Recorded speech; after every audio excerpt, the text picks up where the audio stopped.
All right. So once again, glad to have many of you here. So today we are embarking on a new journey. So it is a it's a very special thing for those of you who are not acquainted with the text, Vedantic texts of India and the Indian scriptures. This is a very special text, because it is a very simpler way of introducing the very highest teachings of India, which is Advaita Vedanta teachings. So in a very simple and easy way, Maharshi here, Ramana Maharshi, has introduced to us the highest teachings, which is the teachings of Vedanta.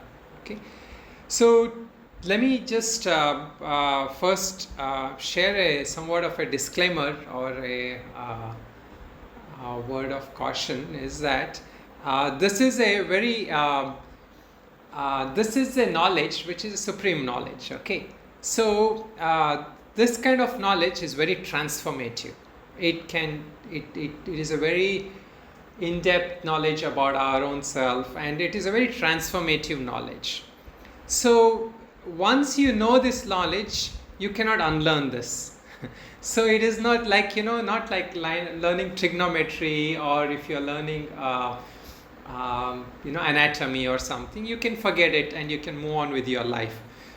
But knowledge like this is very special and rare, that once you hear this, we say Shravanam, you hear this knowledge, it transforms you in some way, it will start changing you in some way. So this is a word of caution. So you still have time to exit if you can do this. But at the same time, it is I'm partly joking, because this is a knowledge that every one of us should have. And this is a knowledge of the highest teachings of India. And as I said, it doesn't need to be complicated, like for those of you who don't know me and all that. I have spent many years doing practices and studies and all that, and we generally don't talk too much about these things, but we spend many years like learning, studying and practicing, most importantly, all these things, so that this knowledge we are able to own it up. And so this is how it is in Indian Gurukul system. We learn this and we study this and we imbibe, we learn, try to live up with this. But this is a knowledge that everyone in India, not just in India, and everywhere in the world, we feel that we say it is a blessing even to be able to have a knowledge like this, because this is the knowledge that is the answer to all our problems. So we say, but can this knowledge help me tomorrow to pay my rent, or can this knowledge help me tomorrow to resolve some relationship issues? So at the surface level, it looks like it will not, because this is a knowledge at the spiritual level. But this knowledge has that potential that it will resolve the problems at the deepest level. And what is this deepest level of knowledge? It is knowledge of our true nature, of ourselves. And this is the teaching of Vedanta, which the sage Ramana Maharshi has condensed it and put it in very simple, small shlokas, and so for today's class, we will not be going into each of the shlokas. I will just introduce a little bit about Ramana Maharshi for those of you who are not acquainted with Ramana Maharshi. And also, I will share the essence of his teachings, which is very succinctly put as knowledge of who am I. Okay. All right, so let me just quickly just give you an overview of Ramana Maharshi to start with. How many, maybe just if any one of you here have a, sorry, just give me a second. If any of you have heard of Ramana Maharshi, can you just kind of text me or type me how many of you have heard of him or read his books, or if you have studied something about his thing before. Okay, I'll show your hand. Yeah, that's good too. Yeah, so there's 1, 2, 3, 4, 5. Okay, there's few people here. Okay, good.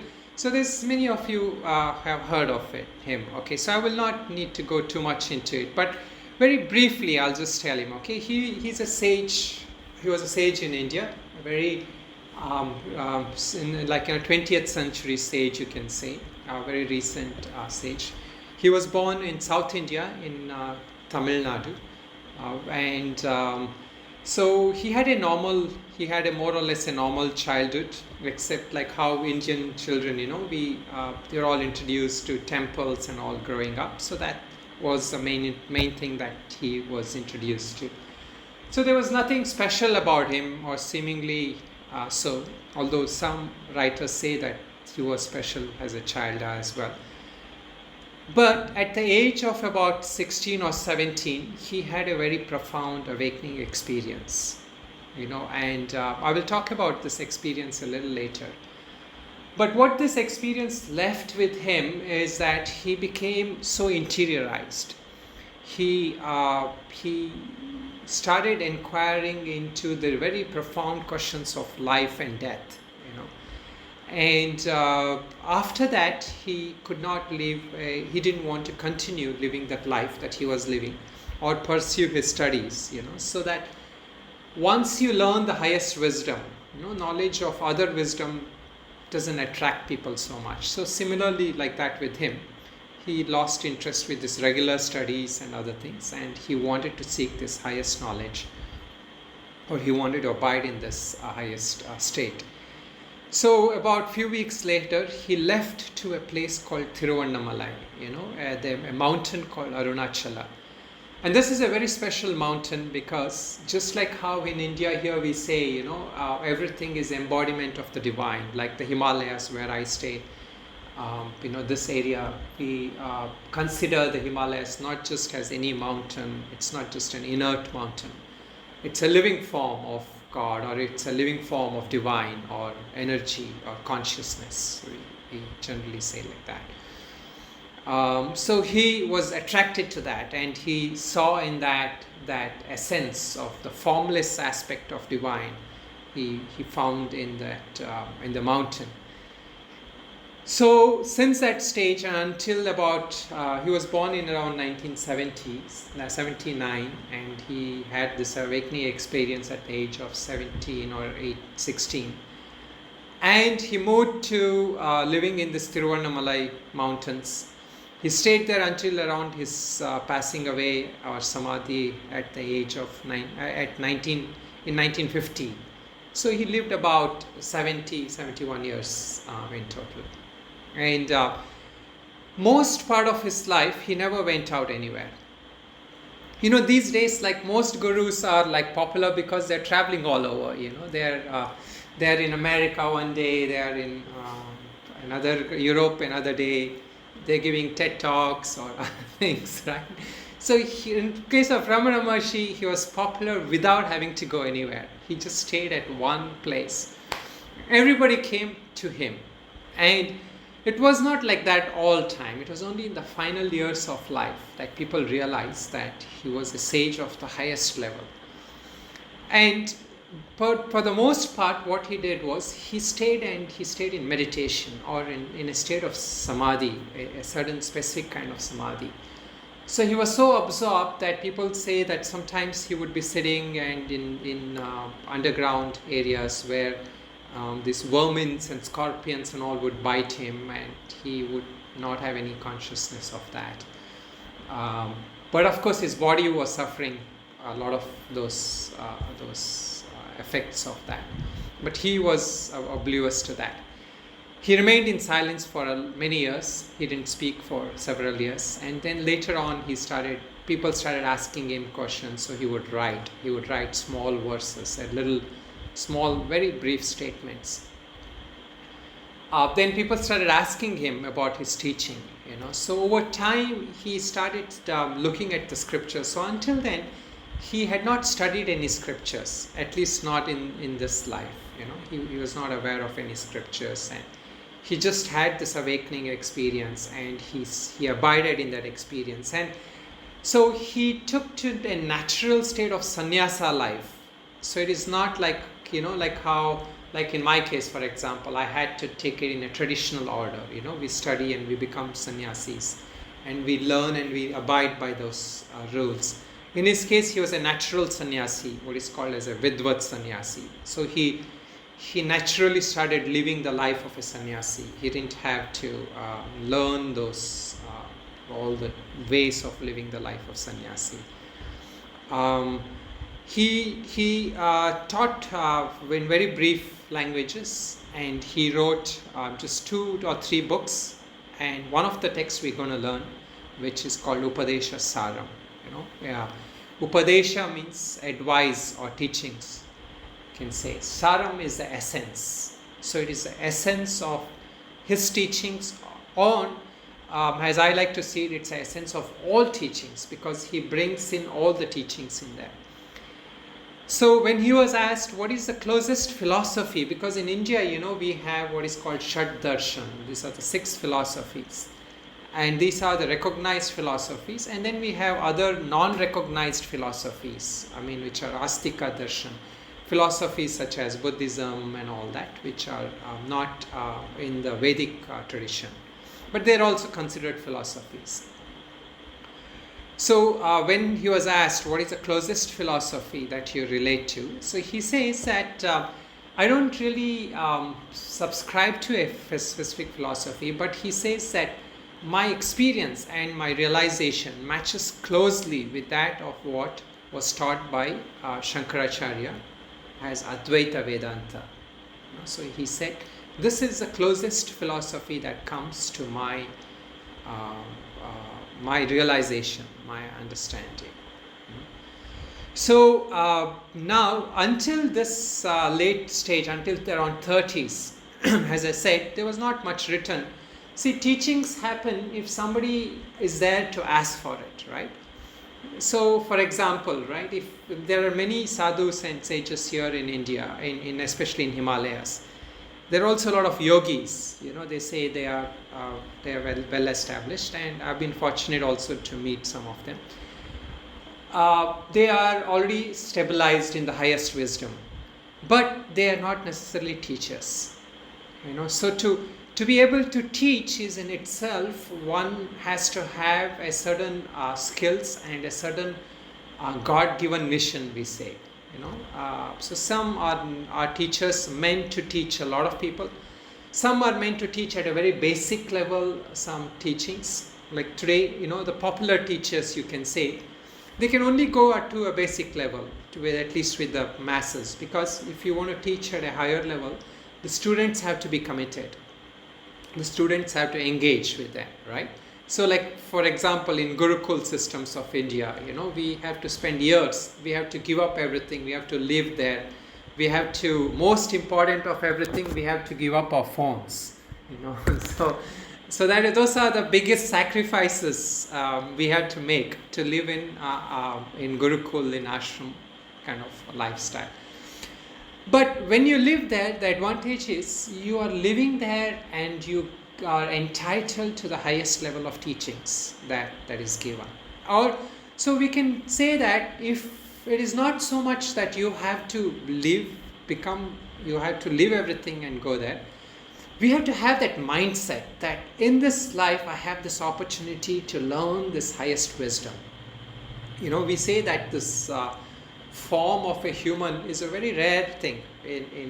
After thousands of lifetime, you get this. Shankaracharya says that there are 3 things which are very unique in life. One is being born as a human being.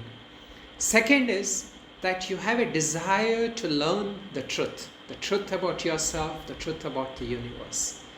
So you all are fortunate that way, and you all are blessed that you have this interest to learn about the truth. Like your Friday evening or Friday morning, you are, instead of being out there somewhere, you are actually sitting here and listening to the truth about life, truth about yourself. So that is, you are already blessed for that. So the third thing we say is the privilege of having a teacher or a teaching or a system of teaching.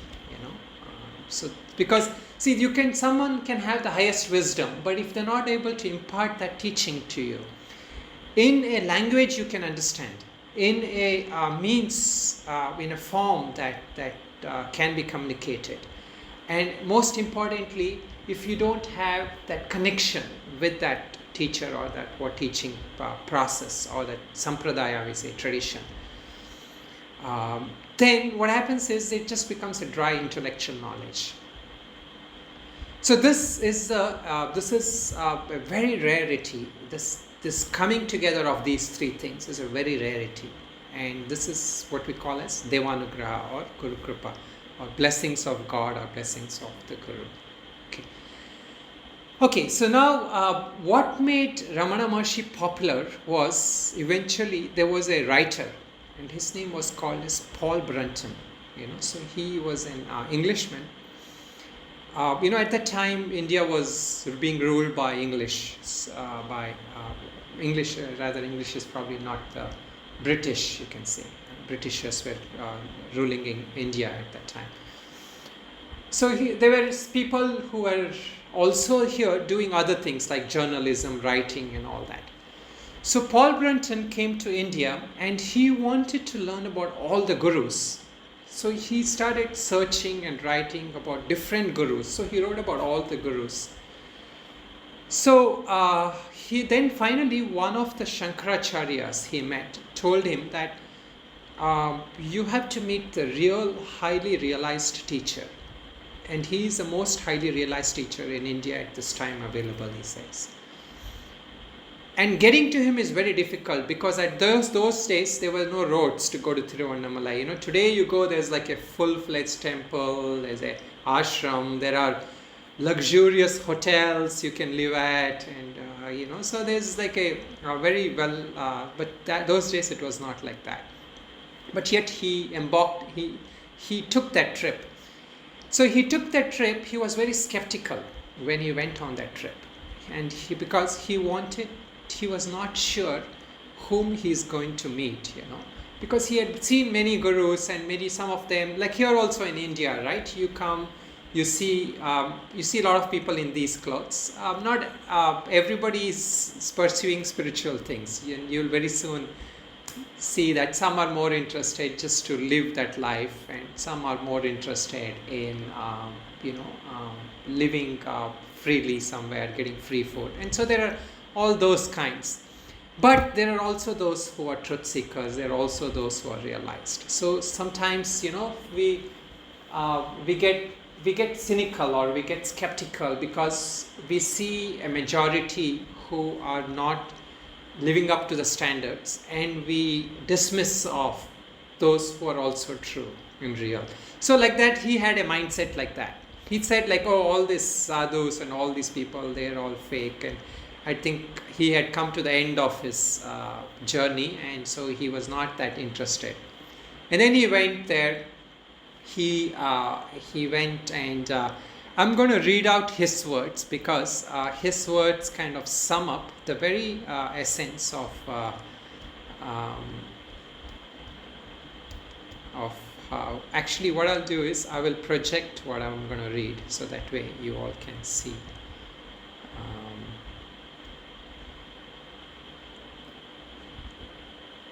Okay, good. Right. All right.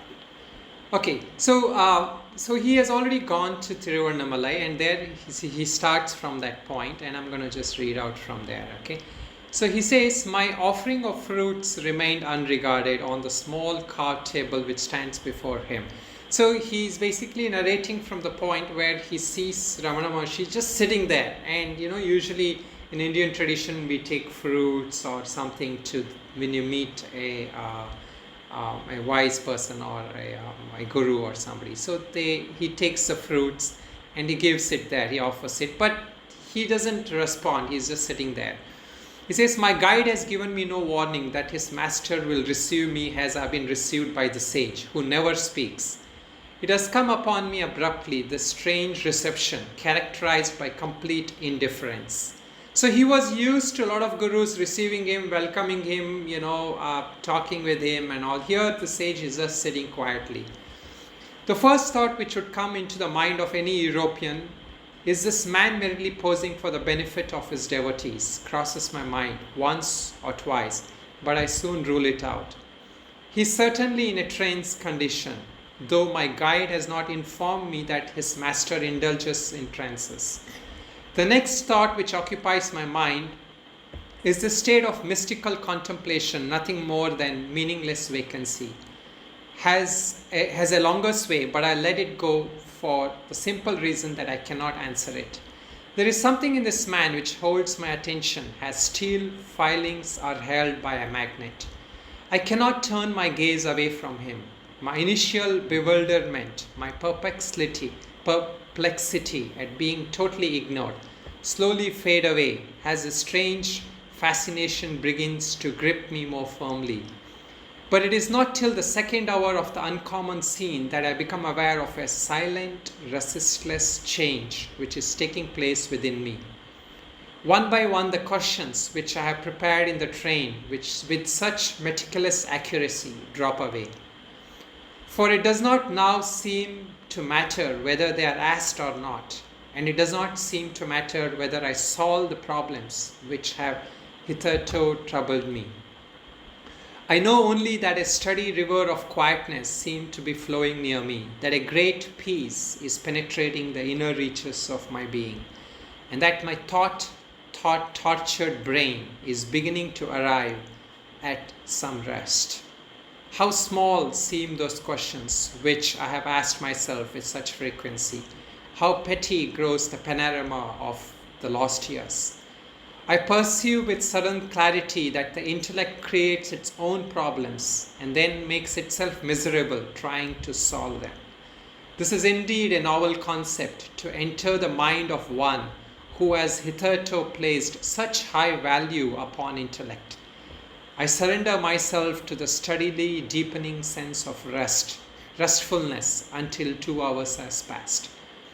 The passage of time now provokes no irritation because I feel the chains of mind-made problems are being broken and thrown away.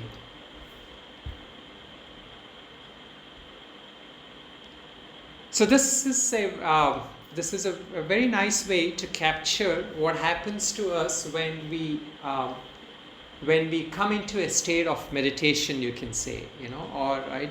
In his case, it happened in front of a sage.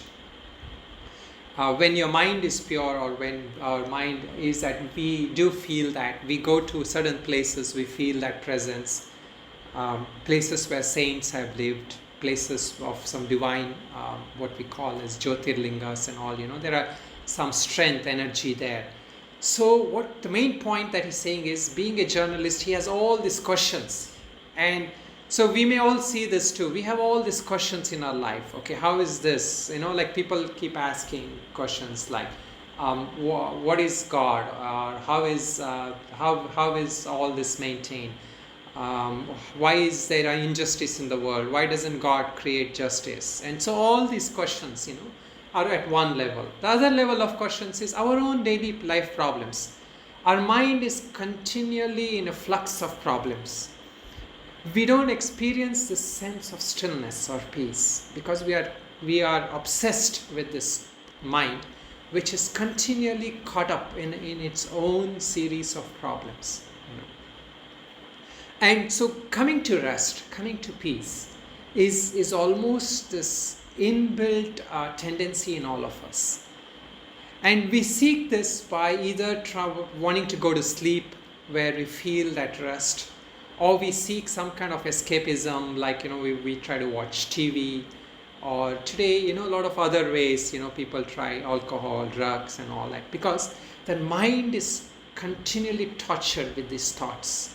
And to come to rest, to experience the sense of stillness and peace, is the path of this sadhak, or is the quest of that sadhak. So now one of the interesting things that how do we come across this stillness? How do we come across this rest? See, in this book, one of the things as aptly named by Paul Brunton, he says the title of the book is called as In Search of Secret India. That's the name of his book, In Search of Secret India. And I actually was thinking sometime, why would have he used that word secret? If you really look at it, Secret is something that makes us inquisitive, that makes us something that we want to know. If somebody is just kind of giving you like endless books and saying, okay, here you will find answer in this book, or here you read this, you read that. So you might be reading all that, but that sense of inquisitiveness, that wanting to seek, that kind of restlessness we have is a good restlessness when it comes to spirituality. So just to, I think since this is serious, we're talking too seriously for a while, I'll share a small little anecdote. So there was once a wife, her husband had come home, and her husband told her that, you know what, there's a secret I want to share with you. But I'm a little tired, I'll tell you tomorrow morning. So now this wife is like, what is the secret? So then she starts trying to ask him in like one syllable words, like, is it about my brother, or is it about your mother, or is it about your office? So she's so inquisitive, she's trying to figure it out. And he says, no, I'll tell you tomorrow, don't worry about it. I'll say, you just rest for today and I'll tell you tomorrow. And he goes to sleep. Now what happens to this wife? So she's not able to sit, she's like very inquisitive, right? So she's trying to figure out what is the secret, what could be the secret. And so that is how spiritual life is. So there is a secret that they say God has planted somewhere. Okay, where has He planted this secret? This is the secret of the universe and the secret of us, of creation, creator, and self, as we say in philosophy.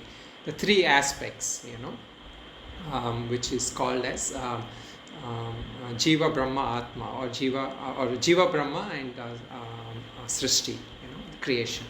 So these are three things that people always want to know. But the most important thing is this secret about ourselves. And what is the secret is this answer, this is the inquiry that Ramana Maharshi asks us to undertake. And he calls it as an inquiry of self-inquiry. This is that inquiry about ourselves, that to unravel the secret about ourselves. So now let us just think for a minute, and if you want, you can share. Maybe since we have a lot of people, it's hard to have an interaction. You can share if you want in that. Let us say if you don't look at it from a spiritual perspective, let us forget about Atma, soul, and all that, because we haven't realized that what it is actually. So when we have a question, like how Ramana Maharshi asks us the question, his question that he asks us to inquire is, who am I? Generally, when we ask this question, who am I? Or if somebody asks you, who are you? How would you respond? What would be the response that normally most of us would give? At what level would we respond? If you want, you can also share in the word, or if you want, you can text whatever. Yeah, anyway, you can share also, or you can say in a voice.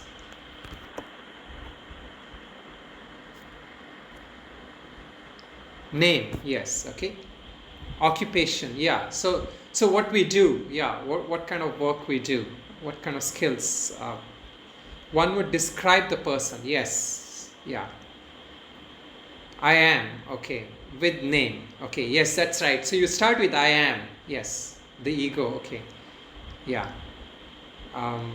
So these are all ways that we describe ourselves, right? So when somebody asks who you are, you would of course do that. Now, when we ask ourselves too, let us say, how do we identify ourselves, right? We generally tend to identify ourselves with the body to start with. That I am so and so, I'm this body, I'm this, as somebody said, I work in such and such a place, or I have this occupation. So this is the second level. So the first level is we identify with the body. Second level is we identify with our work, our skills, or our qualities, our abilities, So all these are ways that we identify ourselves with. Now, Ramana Maharshi says, don't stop there. Go deeper. Because why he says go deeper is because this body that you think you are, were you the same body, say 20 years ago? Right? So this body that we think we are has changed. Just in a matter of days it changes, in a matter of years, of course. So this body that is changing, that doesn't give you a sense of I am, right? So this sense, like as somebody wrote there, you say I am and this, right? You always start with I am this. So who is this I am? So if we have inquired a lot of things, but one of the most basic questions in our life, which we have not really spent time inquiring, right? We spend time learning about everything else. But one of the basic questions is, who is it am I really? Who am I really? Am I just this body, or am I this name or that is given to me, or this what my parents have told me who I think I am? I belong to this race, or I'm an Indian or American or whatever, or I am so and so in terms of my relationship. See, all this is relative. It doesn't stand the test of time, and nor does it stand the test of what we call as your sense of I amness. That sense of pure I amness, when you really look at it, what is it? So here, let us go back to some quotes that Ramana Maharshi shares with us. And I will share with you these quotes, which is the essence of his teachings, which we will study as a matter of when we are studying the classes. These are a couple of two shlokas that he wrote, which explain the essence of whatever we'll be studying. So the first one shloka, so these are two shlokas, and I will also try and share this with you all on a Google Drive or somewhere, so you can you will have access to this. Okay, so what he calls as self-enquiry, right? This is inquiry into who I am, right? So here, for doing this, see, we don't need to be a Hindu or a Christian or whatever. Anyone can do this. You don't need to know Vedic Shastras. You don't need to know anything. This is a very simple inquiry that anyone can do. Okay. So what he's saying is here, this is a translation of his. Ahamayam kuto bhavati Shinvataha aipatatyaham nija vicharanam. So what it translates is, he's asking, from where does this I thought arise? Meaning, from where does this I am, that sense of I am, where does that come from? So he says, for one who inquires thus, the I thought falls. So if you really look at it, so what he's saying is, if I inquire into I am this name, right? I say I'm Swami, for example. Right? There are so many other Swamis, so they also have that same name. So obviously it can't be me. And if I say, okay, I have a unique name called Swami Nirgunananda, there are so many others also, Swamis, if not in this time, in the past and years, who have that same Swami Nirgunananda name. So whatever is your name, it cannot be unique, and it is not the true sense of who you are, right? So he says, when you start inquiring, if this I thought falls, then that is not the true I am. So now look at it. You say I am a businessman, or I am an engineer. Then there are so many other engineers. So this I am that you feel uniquely, right? So when you feel that sense of I amness, it is not that how your mother, father, or your friend, or your brother, or your husband or wife is feeling. You feel this I amness has a very unique I amness. Now, if this is not this unique I amness, then it is not the real I amness, the sense of subjectivity that you fall, and then if you go on further, right, the sense of I amness also includes our intellect, our thoughts, our buddhi. So he says that this sense, so I will not go too deep into this because we will go through this. So he calls this as the destruction of the ego, So here the quote that he gives is, when the ego is destroyed, the self, which is the supreme infinite existence, shines forth of its own as I.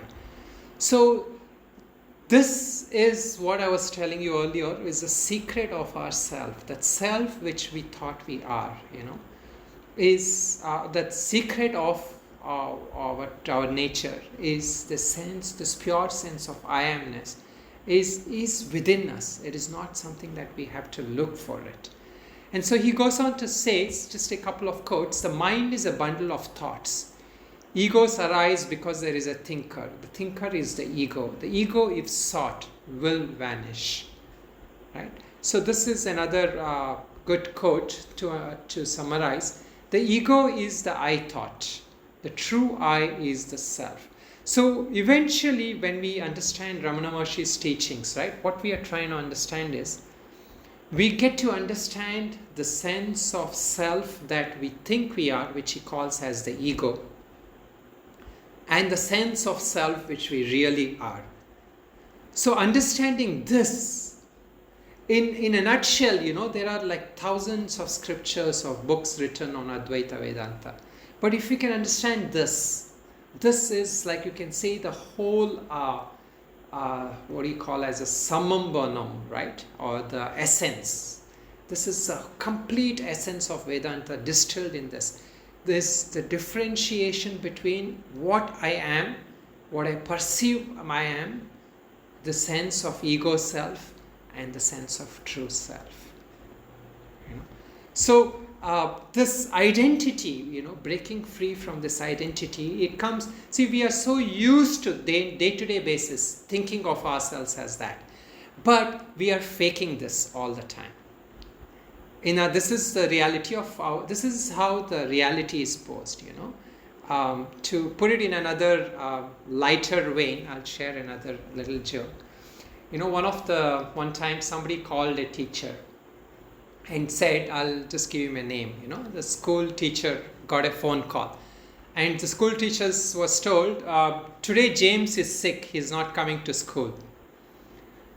So the school teacher said, oh, really, he's sick? Oh, I'm sorry to hear that. I hope he gets well. By the way, who's talking?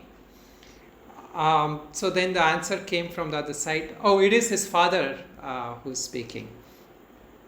So then he says, okay, then what's your name? So he says, oh, my dad's name? You want to know my dad's name?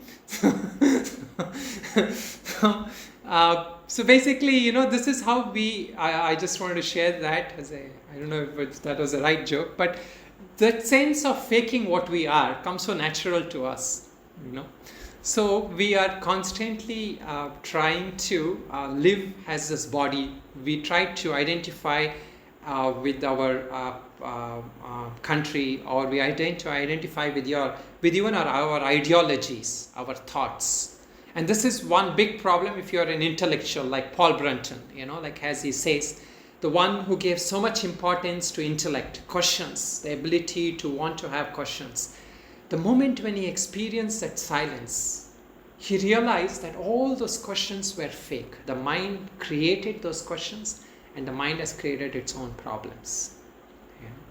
So to be able to experience the stillness, of course, Ramana Maharshi will explain that one of the first steps for that is actually to take on the paths. He will explain these paths, like meditation, practices, and puja, japa. All these are different chanting of mantras. So all these are different paths which help us to stabilize in that.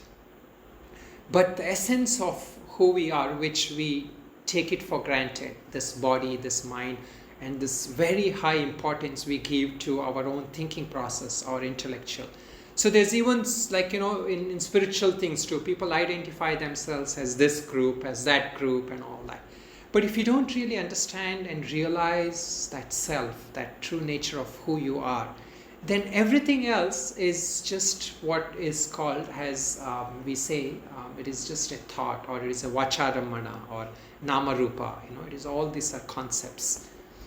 Sometimes these are good concepts. We take hold of good concepts to come to the real concept. But sometimes these remain as concepts until.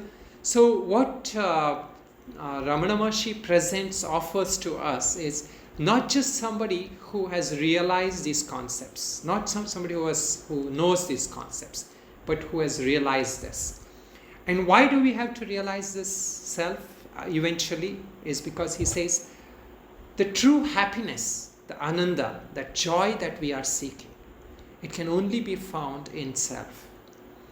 We seek for happiness in so many things. We seek for happiness in the world. We seek for happiness. But all these happiness they never stay the same. See, for example, if you enjoy watching a television program, like I had somebody's son. He used to watch a movie called Lion King when he was a child. He would watch that movie every day for about 20, for 20 times, 30 times, 50 times. I don't know. He had said he had a record of watching that movie. Then 2 years later, I went back to him and I said, "Are you still watching Lion King?" He says, "Oh no, I will watch that. Now I'm old." So the joy that you get from something, you think it is permanent, and that we say is the only joy that is permanent is the joy of yourself, the joy of your true nature. So it is worth it to realize ourselves. It is worth it to engage in self-inquiry. So having said that, I will just leave it at that. So today is just an introduction kind of talk. You're all welcome to send me questions either in the WhatsApp group or individually, or whatever ways you want to put in questions. Usually during the class also, if there's any immediate thing, you can share questions. Because today was an introduction talk, I didn't stop for engaging in any discussion, but at the end we can also have a few minutes specifically for questions. People can ask any questions. We can have some discussion about it. The text also I will share on the Google Drive. I will put the text on the Google Drive. You can keep a copy, and when possible I will project it, but if not, you can refer to that text also. The text is very simple. Sometimes it's too simple that we may not be able to appreciate it. So anyway, so I'll just leave it at that. So next class onwards, any questions, anything you can bring forth, and we will go sequentially, starting with the first sutra, the first shloka. We will cover each shlokas, and we will try to go on for few sessions. I don't know how many sessions it will take, but very simple ways of understanding the highest truth. So this is a very good way. I will bring in some Vedanta and yoga concepts, so it makes it a lot easier. So if there's any short questions or anything about logistics or process of the things, please feel free to ask now for a few minutes. I'll just say a short prayer in case anyone has to leave. You are welcome to leave as well. Om Purnamada Purnamidam Purnat Purnamudachyate Purnasya Purnamadaya Purnameva Vashishyate. Om Shanti Shanti Shanti. So once again, all of you who joined